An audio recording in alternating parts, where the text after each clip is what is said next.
নমস্কার, আবারও একটা নতুন ভিডিও নিয়ে চলে এসেছি। আজকে বানাবো পোস্ত চিংড়ি। এর জন্য প্রথমে কড়াইতে তেল গরম করে নিয়ে শুকনো লঙ্কা আর কালো জিরা ফোড়ন দিয়ে নেব। তারপরে দিয়ে দেবো পেঁয়াজ কুচি। পেঁয়াজ কুচিটা একটু ভাজা হয়ে আসলে এর মধ্যে দিয়ে দেবো 3 থেকে 4টে রসুনের কোয়া কুচি করে। রসুনটা একটু ভাজা হয়ে আসলে এর মধ্যে দিয়ে দেবো আবার কেটে পরিষ্কার করে রাখা চিংড়ি মাছ, আর দেবো পরিমাণ মতো নিয়ে টমেটো কুচি, হলুদ গুঁড়ো, লঙ্কা গুঁড়ো। মশলার সাথে চিংড়ি মাছটা ভাজা হয়ে আসলে আগের থেকে লঙ্কা আর পোস্ত একসাথে বেটে রাখা সেটা দিয়ে দেবো পরিমাণ মতো।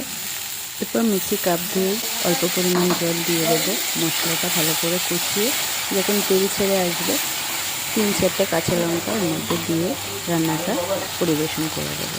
এইভাবে একবার পোস্ত চিংড়িটা বানিয়ে দেখবেন, খেতে হয় অপূর্ব স্বাদের। আমার ভিডিওটা যদি আপনাদের ভালো লেগে থাকে অবশ্যই লাইক, কমেন্ট, শেয়ার করতে ভুলবেন না, আর চ্যানেলটা সাবস্ক্রাইব করে পাশে থাকবেন। ধন্যবাদ।